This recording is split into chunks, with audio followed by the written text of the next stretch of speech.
ஒரு வீரன் போர்க்களத்துக்கு போறத காரிங்கிற ஒரு பறவை நிமித்தம் தடுக்குது. அத அவன் பொருட்படுத்தாமல் போர்க்களத்துக்கு போய் போர் புரிகிறான். அவனுடைய வீரத்தை ஒரு மன்னன் பாராட்டி தன்னழி செய்யறான். போர் தாங்கி புல் விலங்கியோனை தார்வேந்தன் தலையளித்தன்று. இந்த துறைக்கு பிள்ளை பயிற்சின்னு பேரு. இந்த பிள்ளைங்கிறது காரிங்கிற கரி குருவியை குறிக்கிற ஒரு வார்த்தை. அடுத்து வர்றது புலவர் ஆற்றுப்படை. இறையருள் பெற்ற ஒருத்தர் அந்த இறையருளை பெற தகுதி உள்ள மற்றொருவருக்கு இறைவனை சரணடையும் வழியை காட்டுறது. இருங்கண் வானத்து இமையோர் உழை பெரும் புலவனை ஆற்றுப்படுத்தன்று.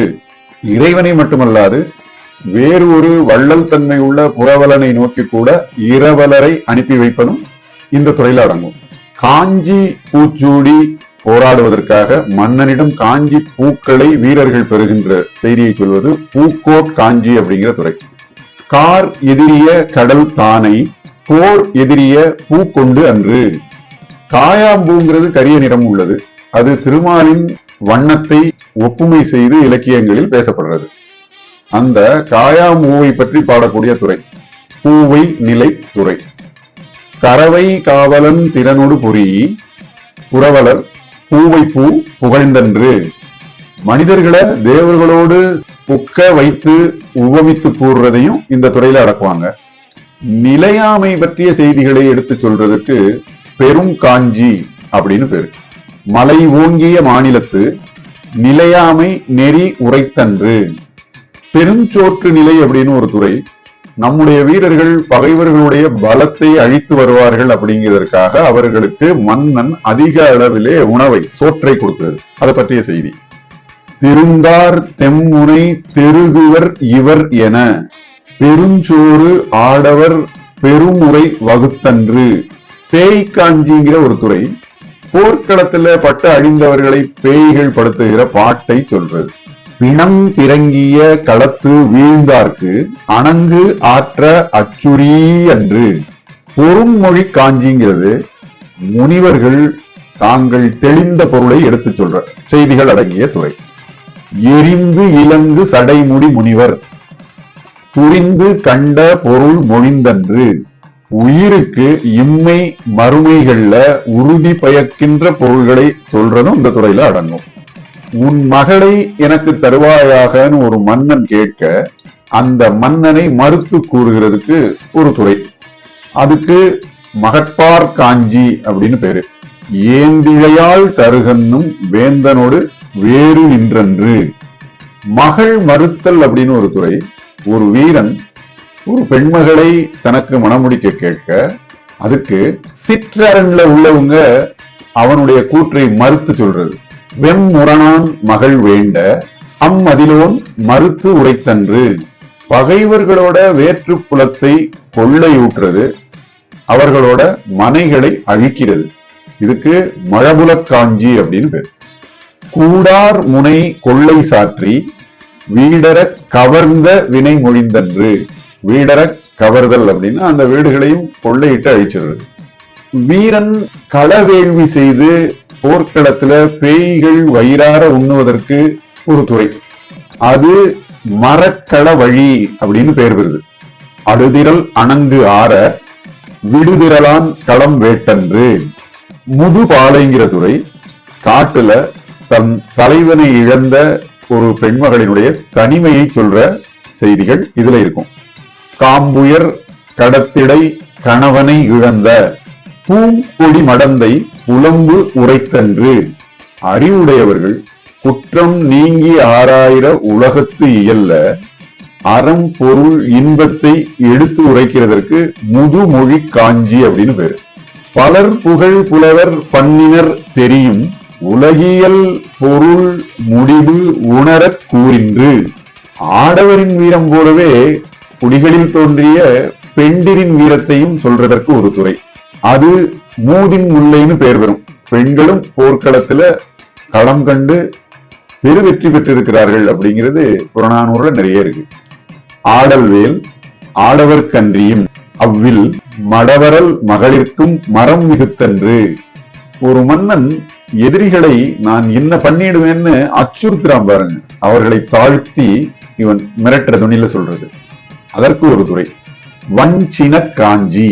வெஞ்சின வேந்தன் வேற்றவர் பணிப்ப வஞ்சினம் கூறிய வகை மொழிந்தன்று. ஒரு வீரனோட இல்லம், ஊர், இயல்பு இதையெல்லாம் சொல்லி அவனுடைய ஆண்மை தன்மையை மிகுத்து வளரச் செய்தல். அந்த துறைக்கு வல்லான் முல்லைன்னு பேரு. இல்லும் பதியும் இயல்பும் கூறி நல் ஆண்மையை நலம் மிகுத்தன்று, அவனுடைய ஆண்மை நலம் மிகும்படி செய்தது. குடைமங்கலம் மன்னனுடைய குடையை புகழ்ந்தது. இப்போ வாழ்மங்கலம் மன்னன் வைத்திருக்கக்கூடிய வாளின் பெருமையை பேசுகிறது. கயக்கரும் கடல் தானை வயக்கடித்தான் வாழ் புகழ்ந்தன்று. மன்னர் புகழை பாடி வர்ற விரலியை ஆற்றுப்படுத்துற ஒரு துறை, அதற்கு பேரு விரலி ஆற்றுப்படை. திரள் வேந்தன் புகழ் பாடும் விரலியை ஆற்றுப்படுத்தன்று. இப்படி புறநானூற்றுல இடம்பெற சில துறைகளை, பொதுவா சங்க இலக்கியங்கள்ல இடம்பெறக்கூடிய துறைகளை எல்லாம் ஓரளவு பார்க்கிறோம். இனி புறநானூற்றோட கடவுள் வாழ்த்து பாடல் என்னன்னு பார்ப்போம். அது பாரதம் பாடிய பெருந்தேவனார் சிவனாரை புகழ்ந்து பேசுற பாடல். கண்ணி கார்னரும் கொன்றை காமர் வண்ண மார்பின் தாரும் கொன்றை ஊர்தி வாழ் வில் ஏரே சிறந்த சீர்கெழு கொடியும் அவ்வேறு என்ப கரை மிடரு அணியலும் அணிந்தன்று அக்கரை மறைநவில் அந்தனர் நவிலவும் படுமே. பெண் உரு ஒரு திறன் ஆகின்று அவ்வுரு தன்னுள் அடக்கி கரக்கினும் கரக்கும் பிறை முதல் வண்ணம் ஆகின்று அப்பிறை 14 கணமும் ஏத்தவும் படுமே. எல்லா உயிர்க்கும் ஏமமாகிய நீரறவு அறியா கரகத்து தாழ் சடை பொலிந்த அருந்தவத்தோர்க்கே. இனி இந்த பாடலோட பொருள் பார்ப்போம். சிவபெருமான் எல்லா உயிர்களுக்கும் காவலாய் உள்ளவர், நீர் வற்றாத குண்டிகையுடையவர், தாழ் சடை உடையவர், சிறந்த தவம் உடையவர். அந்த சிவபெருமானுக்கு கார்காலத்துல பூக்கின்ற கொன்றையால் ஆன மாலை தலையில சூட்டுறாங்க. அவர் திருமார்பிலையும் அதே மாலை அணிந்திருப்பார். சிறந்த தூய வெண்ணிற காளை அவர் ஏறும் ஏறு, அவருடைய பட்டொளி வீசி பறக்கிற கொடியும் அதே வெள்ளேறு. அவருடைய திருக்கழுத்துல நஞ்சின் கருமை நிறம் இருக்கிறது. அந்த கருப்பு தேவர்களுக்கு சாதகமாக தீயோரை அழித்ததால் உயர்ந்தவர்களால் போற்றி பரவப்படுவது. சிவனின் ஒரு பக்கம் பெண்ணுருவமாகவும் இருக்கும். அந்த பெண்ணுருவம் சமயங்களில் வெளித்தோன்றாமல் மறைத்து வைக்கவும் பட்டிருக்கும். அவருடைய நெற்றியில சூடி இருக்கிறதுனால பிறைச்சந்திரன் மேலும் அழகு பெறும். அவர் நெற்றியில அந்த சந்திரன் இருப்பதால 18 கணங்களாலும் அது போற்றப்படும். அத்தகைய சிவபெருமானை பரவ வேண்டும் அப்படிங்கிறது கடவுள் வாழ்த்தோடைய செய்தி. புறநானூற்றுல கடவுள் வாழ்த்துக்கு அடுத்து முதல்ல வர்றது ஒரு சேர மன்னனை பற்றிய பாடல். சேரமான் பெருஞ்சோற்று உதியன் சேரலாதன். பாடான் திணையில செவி அறி உரு அப்படிங்கிற துறையில அமைஞ்சது இந்த பாட்டு. முரஞ்சியூர் முடிநாகனார்ங்கிற புலவர் பாடியிருக்கார். பெருஞ்சோற்று உதியன் அப்படிங்கிற சேர மன்னனுடைய அந்த பெயர்லயே தெரிகிறது இவன் நிறைய சோறிட்டு இருக்கிறான். யாருக்குன்னு பார்த்தா, மகாபாரத போரின் போது பஞ்ச பாண்டவர்கள் படைக்கும் கௌரவர்களுடைய பெரும் படைக்கும் 18 அக்ஷோணி படைகளுக்கும் தமிழ் பாண்டிய மன்னன் சோறிட்டு இருக்கிறான். மகாபாரதம் பொய்ன்னு சொல்றதுக்கு தமிழ் இலக்கியமான புறநானூறு இடம் கொடுக்கல. மண் திணிந்த நிலனும் நிலம் ஏந்திய விசும்பும் விசும்பு கைவரு வழியும் வழித்தலைய தீயும் தீமுரணிய நீரும் என்று ஆங்கு ஐம்பெரும் பூதத்து இயற்கை போல போற்றார் பொறுத்தலும் சூழ்ச்சியது அகலமும் வலியும் பெறலும் அழியும் உடையோய் நின் கடல் பிறந்த ஞாயிறு நின் வெண்தலை புணரி குடகடல் குளிக்கும் யானர் வைப்பின் நன்னாட்டு பொருண வான வரம்பனை நீயோ பெரும அலங்குளை புரவி ஐவரோடு சினை நிலன் தலை கொண்ட பொலம் பூந்தும்பை ஈர் 50 பொருது களத்து ஒழிய. கௌரவர்கள் மாண்டு வர்றத சொல்லுது. பெருஞ்சோற்று மிகுபதம் வரையாது கொடுத்தோய், அளவில்லாமல் சோறிட்டவன். பால் புளிப்பினும் பகல் இருளினும். பால் இனிப்பு சுவையுடையது, அது புளிச்சு போனாலும். பகல் இருட்டவே இருட்டாது, சூரியனுக்கு இருட்டு கிடையாது. அப்படி பகலே இருட்டு போனாலும், நால் வேத நெறி திரியினும், 4 வேதங்களுடைய நெறி பிறழவே பிறழாது, அதுவே ஒரு கால் பிறழ்ந்து விட்டாலும், திரியா சுற்றமுடு முழுது சேன் விளங்கி நடுக்கின்றி நிலியரோ அத்தை அடுக்கத்து சிறு தலை நவ்வி பெருங்கண் மாப்பிணை அந்தி அந்தணர் அருங்கடன் இருக்கும் முத்தி விளக்கில் துஞ்சும் பொற்கோட்டு இமயமும் பொதியமும் போன்றே. இமயமலையில அந்தணர்கள் 4 வேதம் சொல்லி வேள்வி வைக்கிற தீயினுடைய உஷ்ணத்துல மான் கன்றுகள் உறங்கி கொண்டிருக்குமா, கட கட கட கடன்னு. அந்த இமயத்துக்கும் பொதியத்திற்கும் எப்படி அழிவு கிடையாதோ அதுபோல் உன் கொடைக்கு என்றைக்குமே குறை இருக்கக்கூடாது அப்படின்னு அவருக்கு அறிவுறுத்துது. அதனால செவி அறிவுரு அப்படின்னு பேர். பாருங்க விஞ்ஞானத்தை, அணுக்கள் செறிந்து நிலம் உருவாகுது, இதை இந்த பாடல் சொல்லுது. அந்த நிலத்தின் உயர்ந்து ஓங்கி இருக்கிறது வானம், வானில் உலவுறது காற்று, அந்த காற்றால தீ உண்டாகுது, தீயின் மாறுபட்ட குணமுடையதாக நீர் இருக்கிறது. இப்போ பஞ்சபூதங்களையும் சொல்லியிருக்கோம். அதுல ஒவ்வொரு பூதத்தின் தன்மையும் அந்த சேர மன்னனுக்கு எப்படி இருக்குன்னு பாட்டின் தொடக்கமே சொல்லுது. பொறுமையில் சிறந்த பூமின்னு சொல்றோம். பகைவர்கள் தனக்கு பிழை செய்த கால் அதை பொறுத்து கொள்ளுவதில் நிலம் போன்ற தன்மை உடையவன் அந்த சேர மன்னன். அதே நேரம் பொறுத்து கொள்ளத்தக்க அல்லாத கொடும் தீமைகளை அவர்கள் செய்வதானால் அவர்கள் மேல் சீரும் நெருப்பு போன்றவனாக இருப்பவன். அப்படி அவர்கள் மேல் நெருப்பாக சீறுவதற்கு பரந்த ஆராய்ச்சியை வானம் போல் செய்பவன். எப்படி சீரணும் அப்படிங்கிறதுக்கு ஒரு முறைமை வேணுமா இல்லையா? அந்த பகைவரை அழிப்பதற்கு உடல் வலி, படைவலி, மனவலி வேணுமே, காற்று போல அந்த வலிவு உள்ளவன் சேரன். அதே நேரத்துல பகைவர்கள் தன்னை சரணடைஞ்சிட்டா அவர்களுக்கு அருள் செய்வதிலே நீரை போன்ற குளிர்ச்சி உடையவன். இப்படி பஞ்சபூதங்களுக்கு ஒப்பு வைத்து ஒரு சேர மன்னன் பேசப்படுறான் அந்த பாடல்ல. அடுத்து யாரு? பாண்டியன், கருங்கை, உள்வாழ் பெருவழுதி. இது புறநானூற்றினுடைய கடவுள் வாழ்த்துக்கு அடுத்ததுக்கு அடுத்த பாட்டு. முதல்ல சேரன், இப்ப பாண்டியன், அடுத்து சோழன் வருவார்.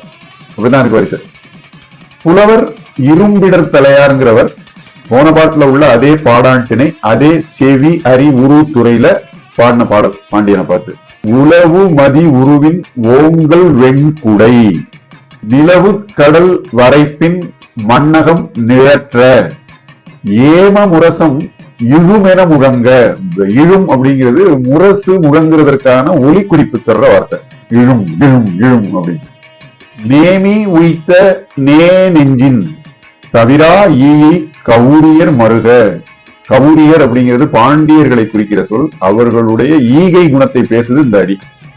செயிர் தீர் கற்பிற் சேயிழை கணவ. இந்த பாண்டிய மன்னனுடைய மனைவியின் கற்ப பேசுது இந்த அடி. பொன் ஓடை புகர் அணிநுதல் துன் அருந்திரல் கமல் தடாத்து எயிறு படையாக எயிர் கதவு இடா கயிறு பிணிக்கொண்ட கவிழ் மணி மருந்து. இந்த யானையுடைய முதுகுல கயிறு கட்டி மணி தொங்க விட்டுருக்கும், அந்த மணி ஒலித்துக் கொண்டிருக்கும். இந்த யானை போய் என்ன பண்ணும், எதிரியினுடைய கோட்டை சுவர்ல தன்னுடைய தந்தத்தால குத்தி குத்தி குத்தி அந்த தந்தங்கள் தேய்ந்திருக்கும், அதுக்கு கூர்முனை தேய்ந்திருக்கும். அதெல்லாம் சொல்லுது இந்த வரி.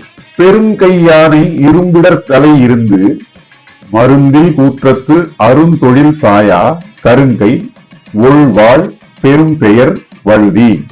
நிலம் பெயரினும் நின் சொல் பெயரல். ஒரு வார்த்தை சொல்லிட்டோம்னா அந்த வார்த்தையை நிறைவேற்றியே ஆகணும், அதிலிருந்து பின்வாங்க கூடாது, பிறழவே கூடாதுன்னு அந்த பாண்டிய மன்னனுக்கு புலவர் அறிவுறுத்துறார். செவி அறி உரு. நிலமே பெயர்ந்தாலும் நீ பெயரக்கூடாது, உன் சொல் பெயரக்கூடாது. புலன் கழற்கால் புலர் சாந்தின் விலங்கு அகன்ற வியன் மார்பா. மலை போல் அகன்ற மார்பு, மாலை அணிந்த மார்பு. ஊர் இல்ல உயவு அறிய நீர் இல்ல நீள் இடைய பார்வல் இருக்கை கவிகண் நோக்கில் செந்தொடை பிழையா வன்கண் ஆடவர் அம்பு விட வீழ்ந்தோர் வம்ப பதுக்கை திருந்து சிறை வளைவாய் பருந்திருந்து உயவும். மோசமான ஒரு பாதை வழியா இரவலர்கள் யாசகர்கள் மன்னனை தேடி வர்றாங்க. வர்ற வழியில பெரும் சிரமத்துக்கு இடையில அவங்க வரும்பொழுது அவங்களை தாக்கி வழிப்பறி கொள்ளையர்கள், அவருடைய தொழில் அது, இவர்களை கொன்று பிணங்களை சேர்த்து கொண்டிருந்தாங்க. அந்த பிணங்களின் மேல கற்கள் எடுக்கப்பட்டு அந்த பிணங்களை கொத்தி தின்பதற்கு கழுகுகள் காத்திருக்கின்றன. அந்த காட்சியை சொல்லுது. அப்படி கஷ்டப்பட்டு வர்றாங்க, உன்னை நோக்கி இவ்வளவு கடும் பாதையை கடந்து நீ அவர்களுக்கு ஈவாய் அப்படின்னு. அதனால அவர்களுக்கு ஈகின்ற அந்த அறத்திலிருந்து நீ வழுவி விடாதேன்னு சொல்றார் புலவர். கஷ்டப்பட்டு வர்றாங்க உன்னை பார்க்க, நீ அவங்களுக்கு அள்ளி கொடு. உண்ண மரத்த துன்னருங் கவலை நின் அசை வேட்கையின் இரவலர் வருவர் அது முன்னம் முகத்தின் உணர்ந்து அவர் இன்மை தீர்த்தல் வன்மையானே. உனக்கு வன்மை அப்படிங்கிறது எது? அவர்களுடைய இன்னலை தீர்த்தல். பொறுப்புள்ள புலவர்கள், பண்பு சற்றினும் மாறவே மாறாத பிறழாத மன்னர்கள். மருந்தில் கூற்றத்து அருந்தொழில் சாயா கருங்கைன்னு இதுல வரி வருதே. மருந்தில் கூற்றம் அப்படின்னா யமன் நம்மை தாக்க வந்து விட்டால் அந்த நோயிலிருந்து விடுபடுவதற்கு மருந்து இல்லை.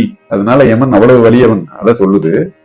அந்த யமனையே எதிர்த்து நின்று போராடக்கூடிய ஆற்றல் உள்ளவனாக, வீரத்தை நிறுத்த சொல்றது. அதனால யமனை வெல்றாருன்னு பொருள் எடுக்க கூடாது.